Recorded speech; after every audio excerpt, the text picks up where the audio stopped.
I am not inclined to make a mountain out of a molehill. In childhood, my history teacher described me as extremely taciturn.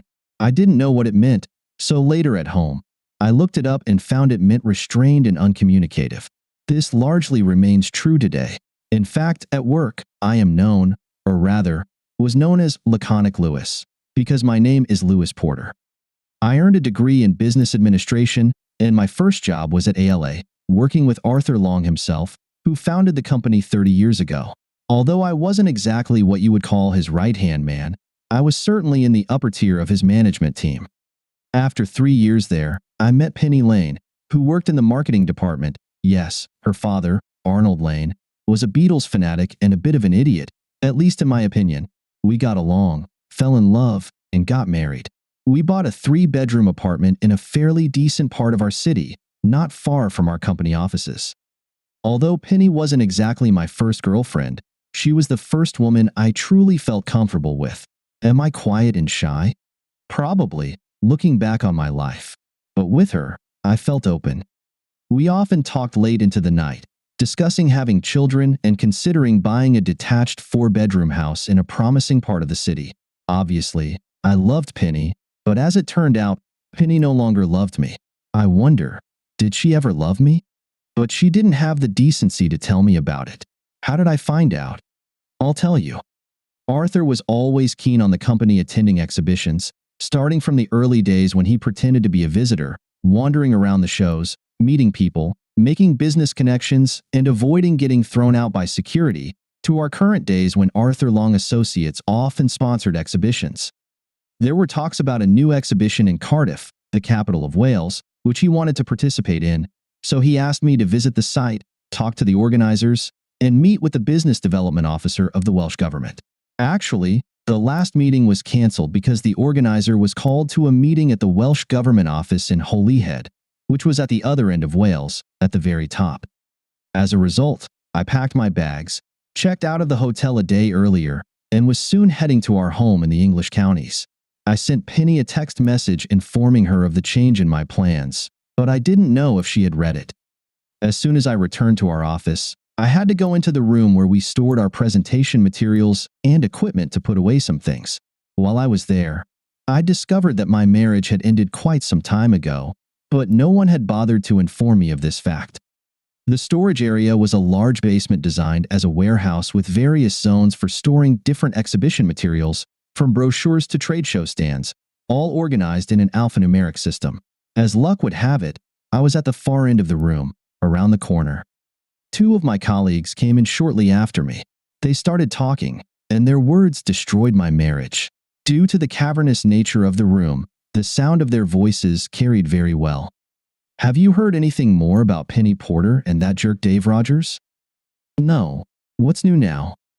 Turns out, Dave was supposed to go to Cardiff to check out the new trade show at the Motorpoint Arena in Cardiff. But he turned to Arthur and said, "Why not send Porter instead? That way, he'll be out of the way of what I have planned." No way. Seriously? He was that brazen? The cheeky bastard. I don't know why Arthur puts up with that. And he must have known that Dave meant to get cozy with Penny Porter. It's all about nepotism, really. You see, Dave has something that poor Lewis Porter will never have. Dave's mom is Arthur's younger sister, so he gets away with all sorts of crap that no one else would. Yeah, that makes sense. Explains Dave's seemingly charmed life. I feel sorry for Lewis. The poor guy has done a tremendous amount of work for Arthur over the years, and instead of the board position he might have expected as a reward, Arthur sends him on a wild goose chase, allowing his bloody nephew to sleep with Lewis's wife. It's disgusting, isn't it? Don't get me started. I thought about anonymously warning Lewis, but it's not easy. I can't let it get back to Arthur, or I'll lose my job, and with the damn mortgage we took on and the expenses for our 2 kids, I just can't risk it. Yeah, I get what you mean. I'm in the same boat, really. Hand me that box, will you? The one over there. They've been at it for at least a few months, and Lewis hasn't noticed, or at least he hasn't done anything about it. Maybe he knows but either doesn't mind or, like everyone else here, is too scared to say anything. After all, there are rumors that Arthur is considering promoting Lewis to the board of directors, So rocking the boat right now wouldn't be a good move. No, I don't think Lewis stands a chance. Who knows about his wife's affair? Actually, almost everyone in the company. Anyone in the upper tier, certainly all the C-level management. Maybe some others too. Maybe. You know how rumors spread. Anyway, is it true that Penny is planning to divorce the poor guy and marry Dave? I heard that too, though I don't know if it's 100% true. They left the room, having done their work, and at the same time, destroyed my marriage. I didn't even recognize their voices.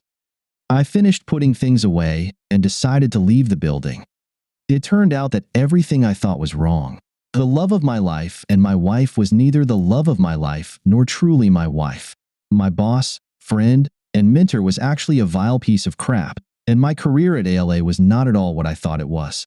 In fact, it was all over. My colleagues, whom I thought I could trust, clearly weren't worth my spit, let alone my trust. Within a few minutes, I lost everything that was dear to me. My wife, my future children, my home, and my job. Both of my parents had died before I met Penny, and I was an only child, so losing Penny was a huge blow for me. She was like that song from many years ago. You are my everything, the sweetest song I could sing.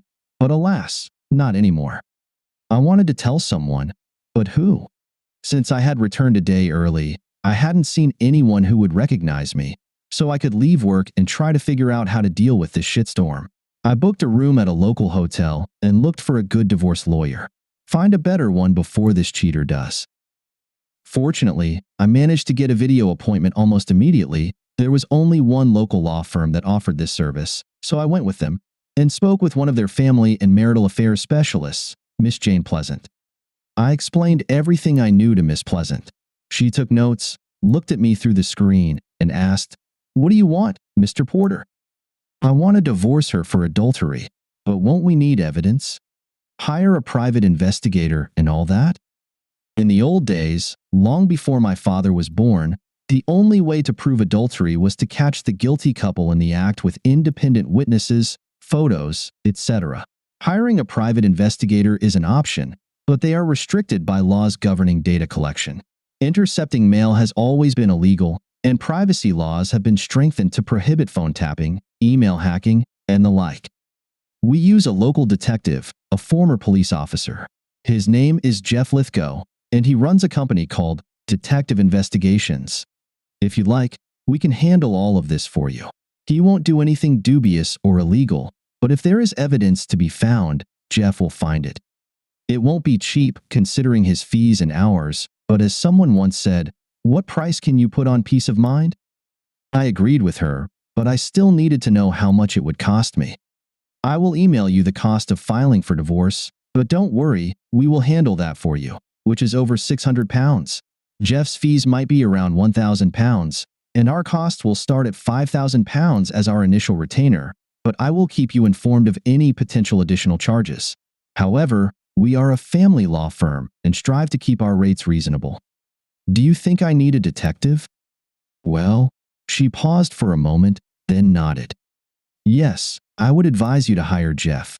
We've worked with Jeff since he left the police force to start his own agency, and he is very, very good. Unless your wife suddenly feels a pang of guilt and says, "Yes, dear, I've been having sex with Tom, Dick, and Harry, and I agree to your divorce terms. In all other cases, you will need Jeff's skilled assistance." By the way, do you have any ideas about whom she is having an affair with? If so, how did you find out? I told her about the conversation I overheard.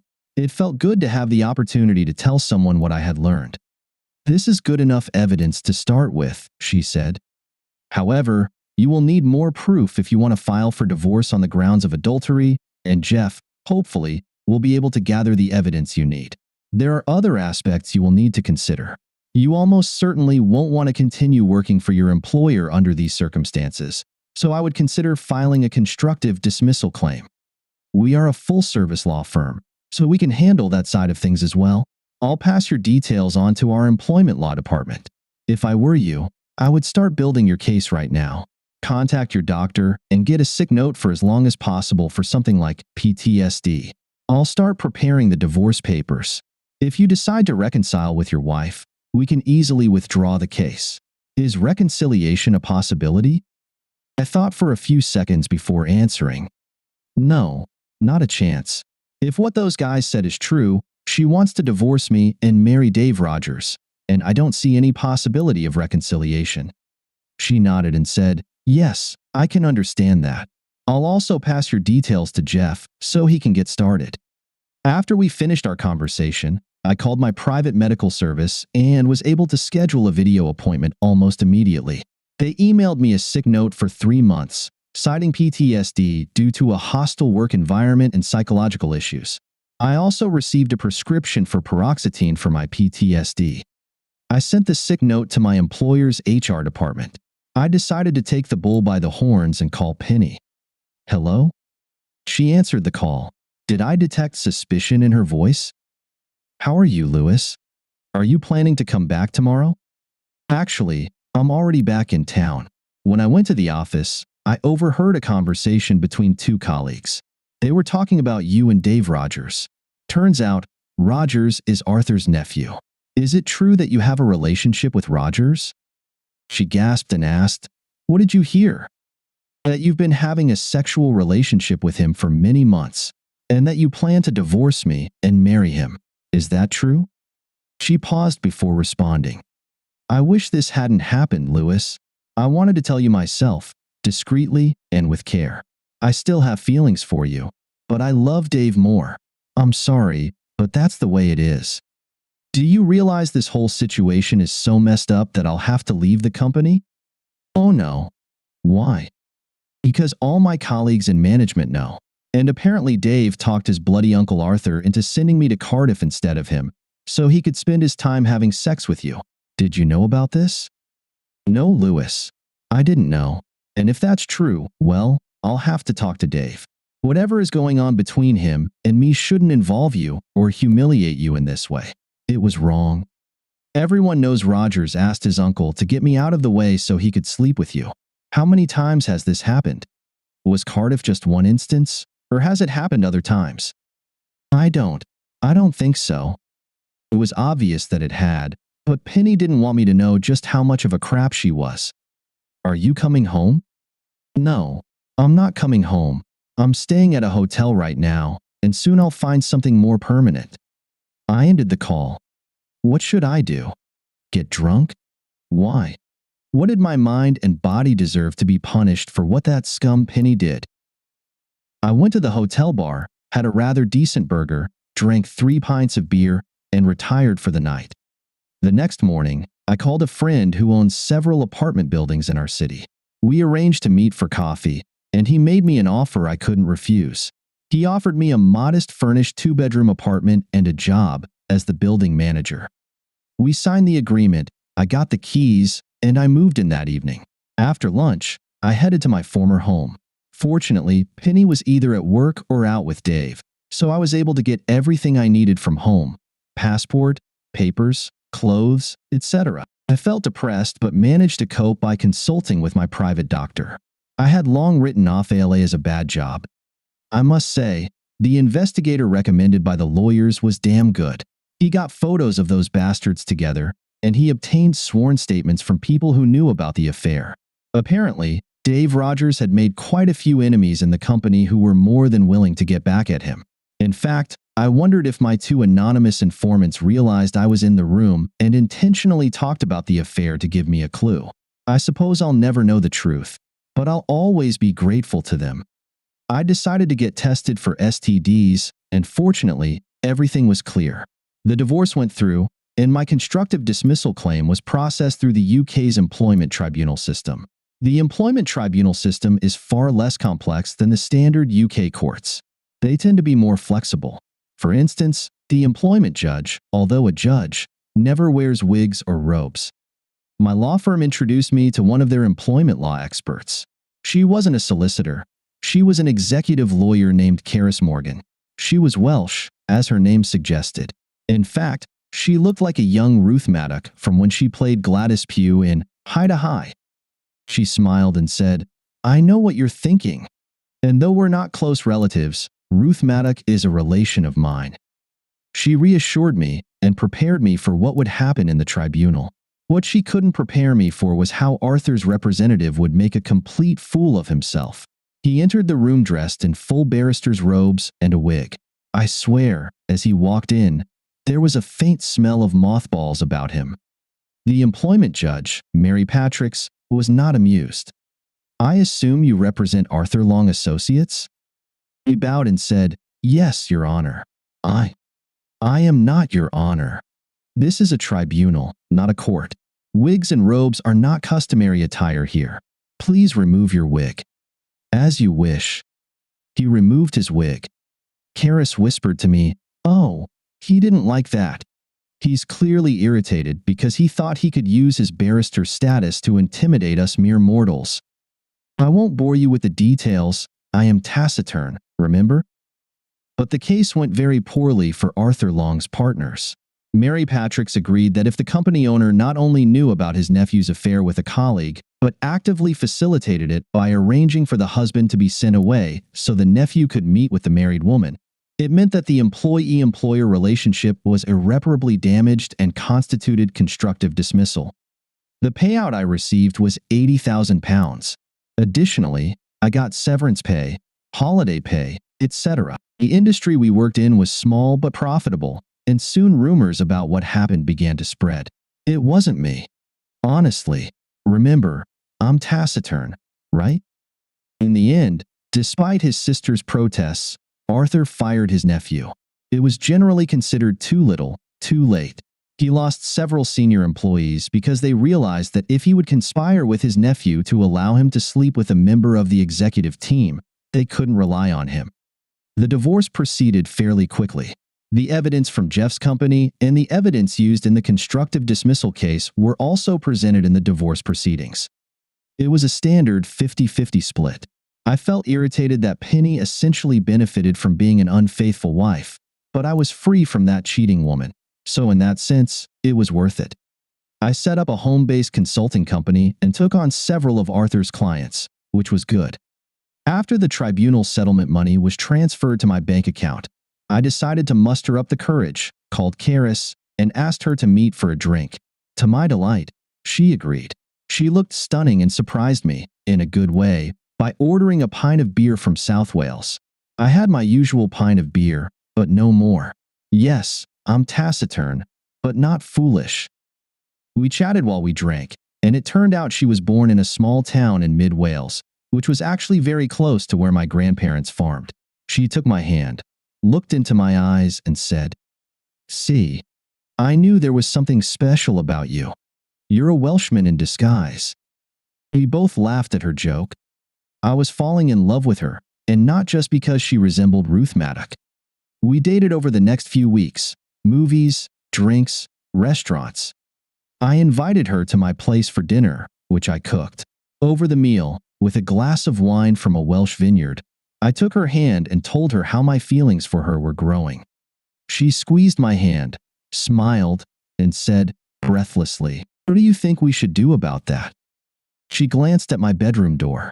Well, that certainly happened faster than I had dared to hope. I nodded, smiled, and moved forward. Yes, we made love. As cliched as it sounds, I felt a deeper, more loving connection with Karis than I had ever felt with Penny during our courtship or marriage. In a moment of self-realization, I understood that it was because Penny was never as in love with me as I was with her. Otherwise, she could never have moved on from me to Dave Rogers. The courtship between Karis and me was slow, warm, and loving. I found love at last with a Welsh firecracker. Did we bond because we were both Welsh? Yes, as silly as it sounds, I think there's some truth to that. After a year of dating, we got married and started thinking about having children. Karis is teaching me Welsh, which is a long but fascinating process. We moved to Mid-Wales. She partnered with a law firm in Machynlleth, and I continue consulting from our 4-bedroom home near the town center. Oh, those conversations about having children? They've turned into discussions about what color to paint the nursery. It's been 2 months now, and we couldn't be happier. Did Penny and Dave get married? I don't know, and honestly, I don't care. Taciturn, that's me.